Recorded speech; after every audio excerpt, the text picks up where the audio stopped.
அத்தியாயம் 29 காரணமற்ற தாமதங்கள்.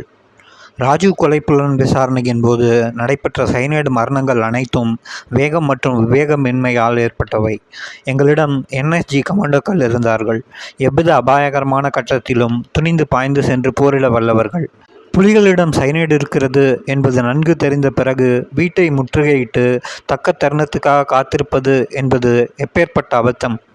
இது ஏற்கனவே பல சமயம் நிரூபணமாகி இருக்கிறது.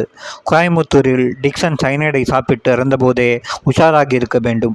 அதன் பிறகு இந்திரா நகர் வீட்டில் 2 பேர், திரும்பவும் மாண்டியாவில் 12 பேர். இத்தனைக்கும் பிறகு கோணனகுண்டேவில் சிவராசனையும் சுபாவையும் உயிருடன் பிடிக்க முடியாமல் போனதற்கு அதிகாரிகளின் மெத்தனமும் தாமதமுமே அடிப்படை காரணம். 1000 நியாயங்கள் சொல்லி உண்மையை மூடி மறைக்கலாம். ஆனால் எதையும் சாதிக்க வல்ல பயிற்சி பெற்ற கமாண்டோக்களை வைத்துக்கொண்டு அவர்களுக்கு உத்தரவு கொடுக்காமல் சும்மா வீட்டுக்கு வெளியே வேடிக்கை பார்த்து கொண்டிருக்க வைத்ததை மன்னிக்கவே முடியாது. சிவராசனின் மரணம் மட்டும் நிகழாதிருந்திருந்தால் ராஜு படுகொலை பற்றி மட்டுமல்ல, தமிழகத்தில் LTTயின் முழுமையான நெட்வொர்க் குறித்து CBIக்கு ஏராளமான தகவல் கிடைத்திருக்கும். ஒரு மிகப்பெரிய வாய்ப்பு கை நழுவி போனது என்கிற வருத்தம் என்னை போன்ற புலனாய்வாளர்கள் அத்தனை பேருக்குமே அன்று இருந்தது. ஆனால் நாங்கள் ஒன்றும் செய்ய இயலாதவர்கள். மேலதிகாரிகள் சொல்வதை மட்டுமே செய்ய வேண்டும்.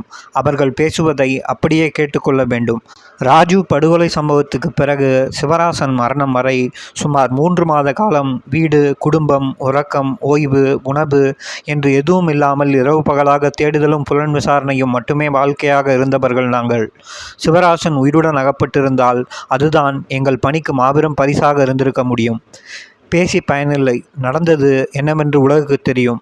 சிவராசன் குழுவினர் அந்த வீட்டில்தான் இருக்கிறார்கள் என்பது உறுதியானதும் CBIயும் கருப்பு பூனை படையினரும் கோணனகுண்டேவுக்கு விரைந்தனர். டெல்லி மேலிடங்களுக்கு செய்தி சொல்லப்பட்டது.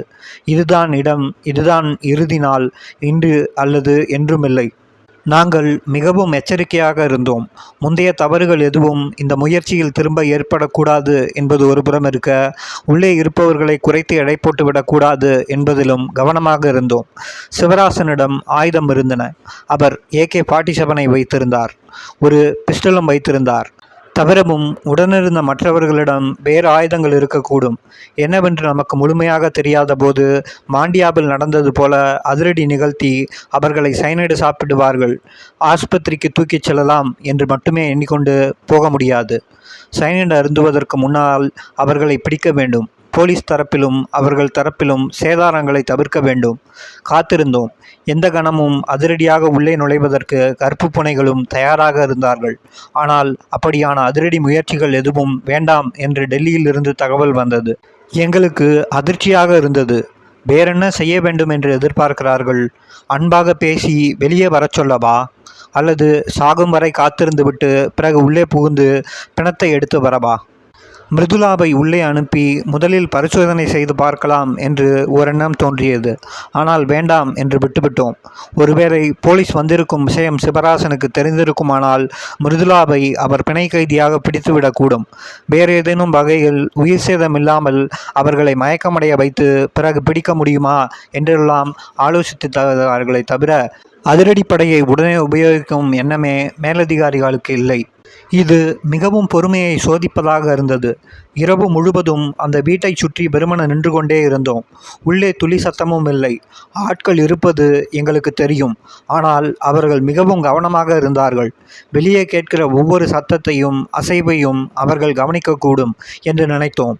ஏற்கனவே சின்னசாந்தன் கைதாகி அளித்த வாக்குமூலத்தில் யாராவது ஒருவர் காவலுக்கு நில்லாமல் சிவராசன் தூங்க மாட்டார் என்று சொல்லியிருந்தார். எனவே அசம்பாவிதங்கள் இன்றி இந்த ஆபரேஷன் முடிய வேண்டுமே என்று கவலையாக இருந்தது. மாலை நேரம் அந்த சாலை வழியே சென்ற ஒரு ட்ரக் வண்டி பழுதாகி நின்றது. உள்ளே இருந்த ஆட்கள் கீழே இறங்கினார்கள். அதனால் ஏற்பட்ட சிறு சலசலப்பில் அந்த வீட்டுக்குள் இருந்த சிவராசன் குழுவினர் விழித்து கொண்டார்கள். உடனே சரமாரியாக சுடத் தொடங்கினார்கள். சுமார் அரை மணி நேரம் இந்த துப்பாக்கிச் சூடு நீடித்தது. கருப்பு பூனை படைகளும் திரும்பி சுட்டார்கள்.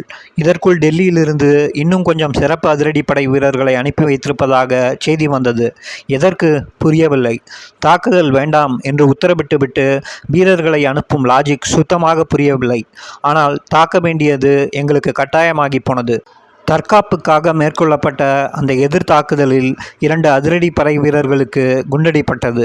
டாக்டர் சைனைடு முறியடிப்பு மருந்து, ஆம்புலன்ஸ்க்கு என்று சகல ஏற்பாடுகளும் அந்த 19ஆம் தேதி காலை வேளையில் அந்த வீட்டு வாசலுக்கு வந்துவிட்டது. அதுவரை ஒலித்து கொண்டிருந்த குண்டு சத்தம் அப்போது அடங்கிவிட்டது. இதற்கு மேல் காத்திருக்க வேண்டாம் என்று முடிவு செய்து அதிரடிப்படையினரை உள்ளே போக கேட்டுக்கொண்டோம். டெல்லியிலிருந்து வந்திருந்த NSG கமாண்டோ படையினர் அவர்கள். யாருக்கும் நம்பிக்கை இல்லை. இது பிழை, பெரும் பிழை. ஒரு முழு இரவு அவர்களுக்கு அவகாசம் கொடுத்து காலை விடுகிற நேரம் கதவை தட்டுவதை என்னவென்று சொல்ல? உடனிருந்த கமாண்டோக்களை, அவர்களது திறமையை எங்கள் அதிகாரிகளே நம்பாத அபத்தம் அது. வேறு வழியில்லாமல் இறுதிக்கட்ட நடவடிக்கையை அன்று காலை எடுக்க வீட்டை உடைத்து உள்ளே சென்றபோது பிணங்களே எங்களை வரவேற்றன. சிவராசன், சுபா, நேரு, சுரேஷ் மாஸ்டர், டிரைவர், அம்மான் மற்றும் ஜமுனா என்கிற 7 பேரின் உடல்கள் அங்கே கிடந்தன. 6 பேர் சைனைடை அருந்தி உயிர் விட்டிருக்க, சிவராசன் தன் நெற்றிப்பொட்டில் சுட்டி கொண்டு இறந்திருந்தார். அதிர்ச்சி என்று சொல்ல மாட்டேன். அந்த இரவு முழுவதும் நாங்கள் வெறுமன அந்த வீதியில் காத்திருந்த நேர்ந்த போதே இதுதான் நடக்கப் போகிறது என்பது தெரிந்துவிட்டது. என்ன காரணம் என்று தெரியாமலேயே நடவடிக்கை எடுக்க முடியாமல் கைகட்டி நின்றிருந்த அவலத்தை நொந்து கொள்வதை தவிர வேறு வழியில்லை. ஆனால் ஒரு திருப்தி இருந்தது. இந்திய போலீஸ் முடிந்தால் கொலை செய்தது யாரென்று கண்டுபிடிக்கட்டும் என்று லண்டனில் உட்கார்ந்து கொண்டு அறிக்கை விட்டாரே கிட்டு, அதை நாங்கள் செய்தோம். வெற்று பலகை போல் இருந்த வழக்கில் ஆரம்பமே எதுவென்று தெரியாமல் தேடத் தொடங்கி 3 மாத காலத்துக்குள் கொலை குற்றத்தில் சம்பந்தமுள்ள அத்தனை பேரையும் ஒருவர் விடாமல் சிவராசன் மரணத்துக்கு பிறகு ரங்கன், சுசீந்திரன், அறிவு, இரும்பேரை என்று பல பேரை அடுத்தடுத்து பிடித்துவிட முடிந்தது. ஏற்கனவே பிடிக்கப்பட்டு விசாரணையில் இருந்தவர்கள் ரிசர்வ் செய்து வைத்திருந்த தகவல்களை அதன் பின் ஒவ்வொன்றாக வெளியிட தொடங்கினார்கள். திருச்சி சாந்தனின் இருப்பிடத்தை ஒரு வழியாக ரங்கன் மூலம் பிடித்து அவரை பிடிக்க சென்று முடியாமல் அவர் சைனைடு அருந்தி உயிரிவிட்டார். சட்டத்தின் முன் கொண்டு வந்து நிறுத்தினோம். சில சைனைடு மரணங்களை தடுத்திருக்கலாம். அதிகாரிகளின் மெத்தனத்தாலும் தயக்கத்தினாலும் அது மட்டும் முடியாமல் போய்விட்டது. ஒரு மாபெரும் தலைவரின் படுகொலை வழக்கை விசாரிக்கச் சென்று நமது அரசு இயந்திரம் செயல்படும் விதத்தினை முழுமையாக புரிந்து கொள்ள அது ஒரு பெரிய வாய்ப்பாக அமைந்தது. என்னை பொறுத்தவரை முக்கியமான விஷயம்தான். காவல்துறை என்கிறோம், உளவுத்துறை என்கிறோம், அதிரடிப்படை என்கிறோம், சர்வ வல்லமை பொருந்திய சட்டம் என்கிறோம், நீதி, நேர்மை, வாய்மை என்று என்னென்னவோ சொல்கிறோம். ஆனால் அனைத்து தளங்களிலும் சீராக்கப்பட வேண்டிய அம்சங்கள் ஆயிரம் உள்ளன என்னும் பேருண்மை எனக்கும் இந்த வழக்கின் மூலம் தெரிய வந்தது. நமது நாட்டுக்கு அந்நிய சக்திகள் மூலம் உள்ள அபாயங்களை காட்டிலும் நம்மிடத்திலேயே உள்ள அபாயங்கள் அதிகம். இந்த ஒரு வழக்கை மட்டும் உதாரணமாக எடுத்துக்கொள்வோம். எத்தனை சிறுக்குகள் புலன் விசாரணையின் போது சரி, பின்னால் வழக்கு நீதிமன்றத்துக்கு சென்றபோது சரி, ராஜீவ் கொலை வழக்கின் தலைமை புலனாய்வு அதிகாரி என்னும் முறையில் எனக்கு வழக்கு சுத்தமாக முடிந்த திருப்தியை காட்டிலும் முடிந்த பின் மனதில் மேலோங்கிய கசப்புகளே அதிகம். விவரித்து தீராதவை அவை. அத்தியாயம் முற்று. அத்தியாயம் 30. இனி பேசலாம். ராஜீவ் கொலை வழக்கு தொடர்பான விசாரணைகளுக்கு 2 கமிஷன்கள் அமைக்கப்பட்டது நினைவிருக்கலாம். முதலாவது வர்மா கமிஷன், அதன் பின் ஜெயின் கமிஷன். வர்மா கமிஷன் நியமிக்கப்பட்ட போது முதலில் பாதுகாப்பு குளறுபடிகள் பற்றியும் சதித்திட்டம் பற்றியும் விசாரிக்கப்படும் என்று சொல்லப்பட்டது. ஆனால் நீதிபதி வர்மா தன்னால் சதித்திட்டம் குறித்து விசாரணையை உடனடியாக மேற்கொள்ள முடியாது என்று சொல்லிவிட்டார். காரணம், புலன் விசாரணை அப்போது நடைபெற்று கொண்டிருந்தது. அது முடியாமல் சதித்திட்டம் குறித்து விசாரணையை முழுமையாக மேற்கொள்ள முடியாது என்று சொல்லிவிட்டார். எனவே பாதுகாப்பு குளறுபடிகள் பற்றி மட்டும் வர்மா கமிஷன் விசாரிக்கும்படி அரசாங்கத்தின் உத்தரவு திருத்தி அனுப்பப்பட்டது. அதன்படியே வர்மா கமிஷன் பாதுகாப்பு குளறுபடிகள் குறித்து மட்டும் விசாரிக்க தொடங்கியது. இந்த கமிஷனில் இந்திய உளவுத்துறை தலைவர் முதற்கொண்டு பல பேர் சாட்சி சொல்லியிருக்கிறார்கள். பல அதிமுக்கிய ஆவணங்கள் தாக்கல் செய்யப்பட்டிருக்கின்றன. அவற்றில் ஒன்று ஐபியின் தலைவராக இருந்த MK நாராயணன் மே 22ஆம் தேதி பாரத பிரதமருக்கு நேரடியாக அனுப்பிய ஒரு கடிதம். அந்த கடிதத்தில் MK நாராயணன், எங்களுக்கு ஒரு வீடியோ கேசட் கிடைத்திருக்கிறது. ஸ்ரீபெரும்புத்தூர் சம்பவம் நிகழ்ந்த அன்று எடுக்கப்பட்ட அந்த வீடியோ கேசட்டை நாங்கள் ஆராய்ந்து கொண்டிருக்கிறோம். விரைவில் அது பற்றிய தகவல்களை அளிக்கிறோம் என்று குறிப்பிட்டிருக்கிறார். ஆனால் பர்மா கமிஷன் விசாரணைகள் முடிகிற வரை, சிபிஐயின் புலன் விசாரணைகள் முழுவதுமே முடிகிற வரை அப்படி எந்த ஒரு வீடியோ கேசட்டையும் ஐபி வெளியிடவே இல்லை. ராஜீவ் கொலை வழக்கின் தலைமை புலனாய்வு அதிகாரி என்னும் முறையில் இது பற்றி என்னால் உறுதியாக சொல்ல முடியும். அப்படி ஒரு வீடியோ கேசட் ஐபியின் வசம் அப்போது கிடைத்திருக்குமானால், அது விசாரணைக்கு மிக முக்கிய ஆதாரமாக உதவி செய்யக்கூடியதாக இருக்குமானால் எங்களுக்கு அனுப்பப்பட்டிருக்க வேண்டும். ஆனால் இறுதி வரை அந்த கேசட் வரவே இல்லை. சற்று யோசித்து பாருங்கள். கொலை வழக்கு விசாரணையை தொடங்கும்போது ஹரிபாபு எடுத்த புகைப்படங்கள் தவிர எங்களுக்கு வேறு எந்த ஆதாரமும் கிடையாது. இருட்டில்தான் நடக்கத் தொடங்கியிருந்தோம். ஐபி தலைவர் குறிப்பிட்ட கேசட்டை எங்களுக்கு தந்திருந்தால் ஒரு சிறு வெளிச்சம் புலப்பட்டிருக்கலாம் அல்லவா? அன்றிரவு 7:30 மணியிலிருந்து 10 மணி வரை சிவராசன் குழுவினர் அந்த பொதுக்கூட்ட மைதான வளாகத்தில்தான் சுற்றி கொண்டிருந்திருக்கிறார்கள். யார் யார் இருக்கிறார்கள், அவர்கள் யாருடன் பேசுகிறார்கள் என்பது அந்த கேசட்டில் பதிவாகி இருந்தால் அது வழக்கை தொடங்க எத்தனை உதவியாக இருந்திருக்கலாம். எங்கள் விசாரணையில் தனு லதா கண்ணனுடன் சென்ற லதா பிரியகுமாருடன் பேசினார். அவர் மூலமாகத்தான் மாலையிட அனுமதியே கிடைத்தது என்று தெரிந்தது. பின்னால் நாங்கள் விசாரித்து தெரிந்து கொண்ட இந்த விஷயத்தை அந்த கேசட் ஒருவேளை உள்ளங்கை கனி ஆதாரமாக காட்டியிருக்கும் அல்லவா? சிவராசனும் மற்றவர்களும் சம்பவ இடத்தில் யார் யாருடன் பேசினார்கள், எப்படி அனுமதி கிடைத்தது அவர்களுக்கு என்பதையெல்லாம் அந்த கேசட் அவசியம் சுட்டிக்காட்டியிருக்கும். ஆனால் அது சிபிஐயிடம் கிடைத்தால் மரகதம் சந்திரசேகருக்கு அவரது குடும்பத்தாருக்கும் பிரச்சனை வரும் என்று கருதி முழு பூசணியை மறைத்துவிட்டது ஐபி. இறந்த தலைவரை விட இருக்கும் பிரமுகர்கள் முக்கியமாகி விடுகிறார்கள். வர்மா கமிஷன் விசாரணைகள் முடிந்து பாதுகாப்பு ஏற்பாடுகள் படுமோசம், அதைவிட உளவுத்துறையின் செயல்பாடுகள் மோசம் என்பது அறிக்கையாக எழுதப்பட்டு இந்திய அரசுக்கு அனுப்பி வைக்கப்பட்ட பிறகு முறைப்படி உளவுத்துறை அதிகாரிகள் மீது நடவடிக்கை எடுக்க ஒரு வழக்கு பதிவு செய்யப்பட்டது. 1995ஆம் ஆண்டு இந்த வழக்கை விசாரிக்கும் பொறுப்பையும் அரசு சிபிஐ சிறப்பு புலனாய்வு பிரிவின் வசமே ஒப்படைத்தது. முன்னதாக பாதுகாப்பு குளறுபடிகளுக்காக மாநில போலீசார் மீது விசாரணை மேற்கொண்டு சம்பந்தப்பட்ட தமிழக போலீஸ் அதிகாரிகள் மீதான நடவடிக்கை எடுக்கப்பட்டிருந்தது. உளவுத்துறை அதிகாரிகள் மீதான விசாரணை மட்டும் சிபிஐ மேற்கொள்ள உத்தரவிடப்பட்டு வழக்கு எஸ்பி அளவிலான ஓர் அதிகாரியின் பொறுப்பில் விடப்பட்டது. பொதுவாக டிஎஸ்பி அளவிலான விசாரணைகள் தான் நடக்கும். ஆனால் அந்த விசாரணை என்ன ஆனது, யார் யார் விசாரிக்கப்பட்டார்கள், விசாரணையில் என்ன தெரிந்தது, என்ன முடிவெடுத்தார்கள், விசாரணை முடிவு அரசுக்கு அனுப்பப்பட்டதா, எதுவும் தெரியாது. சொல்லப்போனால் அந்த கேஸ் டைரியே என்று இருக்குமா என்பதே சந்தேகம்.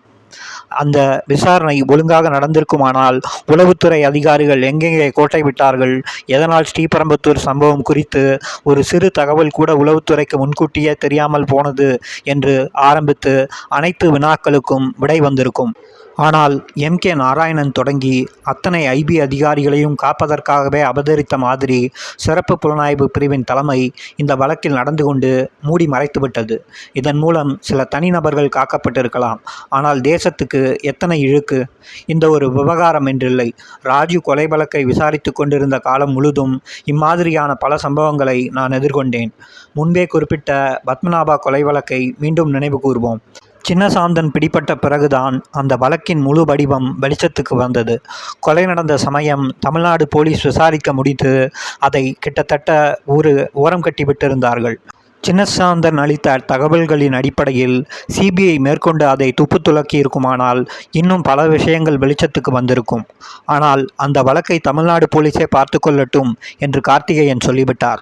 ஒரே காரணம், வழக்கை சிபிஐ எடுத்தால் அன்றைய உள்துறை செயலாளர் நாகராஜன் தொடங்கி திமுக தலைவர் கருணாநிதி வரை விசாரிக்க வேண்டியிருக்கும். பொதுமக்கள் எதிர்பார்த்திராத பல அதிர்ச்சிகரமான உண்மைகள் வெளியே வந்திருக்கும்.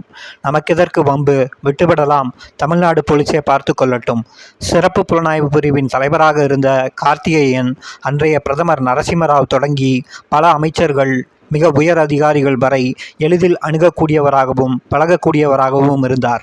அவர் மனம் வைத்தால் எந்த வழக்கையும் எடுக்கலாம், முடிக்கலாம். அவரது பணியில் குறுக்கிட ஒருத்தர் என்றால் ஒருத்தரும் கிடையாது. இதனை என்னால் நிச்சயமாக சொல்ல முடியும். சிபிஐயின் இயக்குனரே கார்த்திகேயன் விஷயங்களில் தலையிட மாட்டார். அப்படி இருந்தும் அவர் பல வழக்குகளில் பட்டும் படாமலும் நடந்து கொண்டது, சிபிஐ எடுத்திருக்க வேண்டிய வழக்குகளை வேண்டுமென்றே தவிர்த்தது, தமிழ்நாட்டு அரசியல்வாதிகளின் கசப்புக்கு ஆளாகாதிருப்பதே முக்கியம் என்று நினைத்ததை என்னால் ஜீரணிக்கவே முடியவில்லை. நான் உட்பட அன்று சிறப்பு புலனாய்வு குழுவில் பணியாற்றிய அத்தனை பேரும் அவருக்கு கீழே இருந்தவர்கள். எங்கள் அபிப்பிராயங்களை சொல்ல முடியுமே தவிர அவரை நிர்பந்தம் செய்ய முடியாது. எந்த விஷயத்திலும் அவர் சொல்வதுதான் இறுதி என்றிருந்தது. நான் முன்னர் குறிப்பிட்ட விசாகப்பட்டின கப்பல் வழக்கை சிபிஐ கையில் எடுத்ததையும், அதே போன்றதொரு விடுதலை புலிகளின் கப்பல் ஒன்று தமிழக கடல் எல்லைக்கு வந்துவிட்டு பிடிபட்ட போது கண்டுகொள்ளாமல் விட்டதையும் இங்கே நினைவு கூறலாம். இவை ஒரு புறம் இருக்க, நீதிபதி வர்மா சதித்திட்டம் குறித்த விசாரணைகளை தன்னால் செய்ய முடியாது என்று சொல்லிவிட்ட பிறகு அதற்காக நியமிக்கப்பட்ட ஜெயின் கமிஷனுக்கு தேவையான அனைத்து தகவல்களையும் தந்து உதவ வேண்டிய பொறுப்பு சிறப்பு புலனாய்வு குழுவுக்கு இருந்தது. ஏனென்றால் ராஜீவ் கொலை வழக்கை பொறுத்தவரை சிறப்பு புலனாய்வு குழுவுதான் இன்வெஸ்டிகேஷன் ஏஜென்சி. ஜெயின் கமிஷன் என்பது அரசாங்கத்தால் நியமிக்கப்பட்ட ஒரு விசாரணை கமிஷன். முறைப்படி நாங்கள் விசாரணையில் கண்டுபிடித்த விவரங்கள் அனைத்தையும் கமிஷனிடம் சமர்ப்பிப்பதுதான் முறை. அப்படித்தான் நடந்து கொண்டிருப்பதாக நான் நினைத்து கொண்டிருந்தேன். ஆனால் நடந்ததோ வேறு. புலன் விசாரணையில் தெரிய வந்த அனைத்து விஷயங்களையும் கமிஷனுக்கு சிறப்பு புலனாய்வு குழுவின் தலைவர் அனுப்பி வைக்கவே இல்லை. இதற்கு சாதகமாக தடா கோர்ட்டில் வழக்கின் முக்கிய ஆதாரங்களை வெளியே கொடுக்க கூடாது என்று ஒரு வழக்கு தொடர்ந்து தீர்ப்பு வாங்கியிருந்ததை சாதகமாக்கி கொண்டு விட்டார். தடா சட்டத்தில் ஒரு பிரிவு 16 உண்டு. அதிகாரப்பூர்வமில்லாத யாருக்கும் வழக்கு விவரங்களை சொல்லக்கூடாது என்பதே அது. ஆனால் ஜெயின் கமிஷன் அதிகாரப்பூர்வமற்ற அமைப்பா? அரசாங்கம் நியமித்த விசாரணை கமிஷன் அல்லவா? ஆயினும் ஏன் வழக்கின் எந்த ஆவணங்களையும் சிபிஐ ஜெயின் கமிஷனுக்கு தரவே இல்லை? விசாரணையின் இடையே பல தமிழக அரசியல்வாதிகள் முக்கியஸ்தர்கள் எதிர்ப்பட்டதும், அவர்களை விசாரித்து அனுமதி கோரிய போது அது கொடுக்கப்படாமல் தட்டி கழிக்கப்பட்டதும் ஜெயின் கமிஷனுக்கு தெரிந்துவிடுமே. இது ஒன்றை தவிர எனக்கு வேறு எந்த காரணமும் தெரியவில்லை. எப்படியானாலும் ஜெயின் கமிஷனுக்கு சிறப்பு புலனாய்வு குழு ஒத்துழைப்பு அளிக்காமல் தவிர்த்ததை என்னால் இதுவரை ஜீரணிக்கவே முடியவில்லை. ஏனெனில் எஸ்ஐடி புலனாய்வு முடிகிற வரை தனது விசாரணையை ஆரம்பிக்கப் போவதில்லை என்று சொல்லி நீதிபதி ஜெயின் எங்களுக்காக காத்திருந்தார். சிபிஐ விசாரணை நடந்து கொண்டிருக்கும் போது தன்னுடைய விசாரணை ஆரம்பித்தால் குழப்பங்கள் வரும் என்று நினைத்தே அவர் அப்படி செய்தார். அப்படிப்பட்ட மனிதருக்கு அவருக்கு தர வேண்டிய நியாயமான உதவிகளை கூட சிறப்பு புலனாய்வு குழு செய்யாமல் தவிர்த்தது தவறில்லாமல் வேறென்ன? கார்த்திகேயன் ஜெயின் கமிஷனுக்கு தகவல் தராமல் இருந்ததற்கு இன்னொரு காரணம் இப்போது தோன்றுகிறது. ஜெயின் கமிஷன் விசாரணை தொடங்குவதற்கு முன்னால் ஓர் அறிக்கையை வெளியிட்டது. சிறப்பு புலனாய்வு குழுவின் விசாரணைகள் சரியாக நடைபெற்று கொண்டிருக்கின்றனவா என்பதை ஆராயவும் கமிஷனுக்கு அதிகாரம் இருக்கிறது என்பதே அந்த அறிக்கையின் சாரம். இது கார்த்திகேயனுக்கு கவலை அளித்திருக்கலாம். ஏனெனில் எங்கள் வழக்கு விசாரணை ஓட்டத்தில் எங்கெல்லாம் நாங்கள் தமிழக அரசியல்வாதிகளை விசாரிக்க வேண்டி வந்ததோ அங்கெல்லாம் முட்டுக்கட்டை போடப்பட்டிருந்தது. இந்த விவரங்கள் ஜெயின் கமிஷனுக்கு போனால் நிச்சயம் கேள்விக்குள்ளாகும். என்ன சொல்லியும் நியாயப்படுத்த முடியாத அத்தகைய உத்தரவுகளுக்கு என்ன விளக்கம் தர முடியும்? பின்னர் நீதிபதி ஜெயினே தனது விசாரணைக்கு சிறப்பு புலனாய்வு குழுவினரை அழைத்தபோது அவரது மனம் திறந்து பேசிய சிலவற்றை நானே கேட்டேன். கார்த்திகேயன், நீங்கள் விசாரணையை மிகச் சிறப்பாக செய்து முடித்திருக்கிறீர்கள். குறுகிய காலத்தில் எந்த ஆதாரத்தையும் விட்டுவிடாமல் ஒழுங்காக சேகரித்து குற்றவாளிகளை சட்டத்தின் முன் நிறுத்தியிருக்கிறீர்கள். ஆனால் வழக்கு விவரங்களை மட்டும் எனக்கு தராமல் மறைத்து விட்டீர்கள். விசாரணையின் போது பத்திரிகைகளுக்கு கசிந்த அளவு செய்திகள் கூட ஜெயின் கமிஷனுக்கு கிடைத்துவிடாதபடி நீங்கள் கவனமாக பார்த்து கொண்டதை அறிந்த பிறகுதான் நானே சுயமாக மீண்டும் அனைத்து தரப்பையும் விசாரிக்க வேண்டும் என்று முடிவு செய்தேன் என்று சொன்னார். என்னை போன்ற விசாரணை அதிகாரிகளுக்கு மாதக்கணக்கில் இந்த வழக்குக்காக நாயாக உழைத்தவர்களுக்கு இந்த விமர்சனம் எத்தனை மனவேதனையை அளித்திருக்கும். நமது உளவுத்துறையும் சரி, புலனாய்வு ஏஜென்சிகளும் சரி, திறமையிலும் ஆற்றலிலும் யாருக்கும் சளைத்தவர்கள் இல்லை. ராஜீவ் கொலை வழக்கு விசாரணைக்கு நிகரான தரத்தில் இன்னொரு வழக்கை உலக அளவில் தேடினாலும் விரல் விட்டே எண்ணும்படியாகத்தான் கிடைக்கும். அந்த அளவு ஒரு நூலிலை அளவு ஓட்டையும் விடாமல் மிகச் சரியாக புலன் விசாரணையை செய்து குற்றவாளிகளை சட்டத்தின் முன் நிறுத்தியிருக்கிறோம். திறமை மிக்க பணியாளர்கள், புத்தி கூர்மை மிக்க அதிகாரிகள், சுதந்திரமாக செயல்பட அனுமதிக்கும் வசதியான ஜனநாயக அரசு எல்லாமே நமக்குண்டு. ஆனால் துரதிர்ஷ்டவசமாக அனைத்து தளங்களிலும் அரசியலும் உள்நோக்கங்களும் புகுந்து காரியத்தை கெடுத்து விடுகின்றன. இத்தனை பேசுபவன் இதற்கு முன் ஏன் இது பற்றி ஒருபோதும் வாய் திறக்கவே இல்லை என்று இறுதியாக உங்களுக்கு ஒரு சந்தேகம் எழலாம். காரணம் உண்டு. ராஜீவ் கொலை வழக்கை பொறுத்தவரை நான் ஒரு தலைமை புலனாய்வு அதிகாரி. வழக்கின் பிரதான குற்றவாளிகளான பிரபாகரனும் அடுத்த நிலை குற்றவாளியான பொட்டம்மானும் தேடப்படும் குற்றவாளிகளாக இந்திய அரசால் அறிவிக்கப்பட்டிருந்த நிலையில் புலனாய்வு அதிகாரியான நான் ஓய்வு பெற்றுவிட்டாலும் அது குறித்து பேசக்கூடாது. எப்போது அவர்கள் பிடிபட்டாலும் முதலில் என்னைத்தான் அழைப்பார்கள். நீதிமன்றத்துக்கு நான் தான் நேரில் சென்று ராஜீவ் கொலை வழக்கு சம்பந்தமான விவரங்களை எடுத்துச் சொல்லி சாட்சியாக பேச வேண்டியிருந்திருக்கும். ஒரு வழக்கு பெண்டிங்கில் இருக்கும் நிலையில் அது எத்தனை காலம் ஆனாலும் சரி, சம்பந்தப்பட்ட விசாரணை அதிகாரி அது பற்றி வெளியே பேசுவது சட்டவிரோதம். அதனால்தான் ராஜீவ் கொலை வழக்கு விசாரணை தொடர்பாக நான் அறிந்த உண்மைகளை இதுநாள் வரை வெளியில் பேசாமல் இருந்தேன். ஆனால் சமீபத்தில் இலங்கையின் முன்னாள் அமைச்சர் லக்ஷ்மன் கதிர்காமர் கொலை வழக்கு விசாரணையில் பிரதான குற்றவாளிகளாக அறிவிக்கப்பட்டிருந்த பிரபாகரனும் பொட்டம்மானும் இறந்துவிட்டதாக இலங்கை அரசை அறிவித்து அந்த வழக்கை மூடிவிட்டார்கள். இலங்கையில் நடைபெற்ற யுத்தம், அதில் பிரபாகரன் இறந்துவிட்டதாக செய்திகள் வந்தது. இதெல்லாம் எனக்கு சரியான காரணங்கள் அல்ல. ஒரு முக்கியமான கொலை வழக்கில் தேடப்படும் குற்றவாளிகள் 2 பேர் இறந்துவிட்டார்கள் என்று சம்பந்தப்பட்ட நாட்டின் அரசே நீதிமன்றத்துக்கு எடுத்துச் சொல்கின்ற போது எனும்போது அந்த இருவரும் இறந்தது என்னை பொறுத்த அளவில் இப்போது உறுதியாகிறது. இனி இந்தியாவிலும் ராஜீவ் கொலை வழக்கில் தேடப்படும் குற்றவாளிகளாக நிச்சயம் பிரபாகரனும் பொட்டம்மானும் இருக்கப் போவதில்லை. இதனால்தான் இந்த விவரங்களை இப்போது எழுதலாம் என்று நினைத்தேன். எழுதினேன்.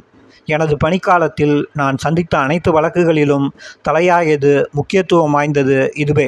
வழக்கின் ஓரிடத்தில் கூட புலனாய்வு அதிகாரிகள் அசிரத்தை காட்டவில்லை, பொய்யான தகவல்களை ஜோடிக்கவில்லை, திசை திருப்பக்கூடிய விதமாக வழக்கை கொண்டு செல்லவில்லை. முற்றிலும் சரியான பாதையில் மிக நேர்மையாக, உண்மையுடன், அர்ப்பணிப்புடன் பணியில் ஈடுபட்டு உண்மைகளை வெளிச்சத்துக்கு கொண்டு வந்த அவர்கள். பணி நேர்த்தி என்றால் என்னவென்று என்னுடைய சக அதிகாரிகளை பார்த்து உலகம் பயிலலாம். புலனாய்வில் ஈடுபட்ட கடைசி கான்ஸ்டபிள் வரை இந்த அர்ப்பணிப்பையும் நேர்மையையும் கொண்டிருந்ததை என்னால் காண முடிந்தது. அதிகார மட்டத்தில் எத்தனை கசப்புகளை எதிர்கொள்ள நேர்ந்தாலும் இந்த ஓர் அம்சம் எனக்கு மிகுந்த மனநிறைவை அளித்தது என்பதை மறுக்கவே முடியாது. அத்தியாயம் முற்று.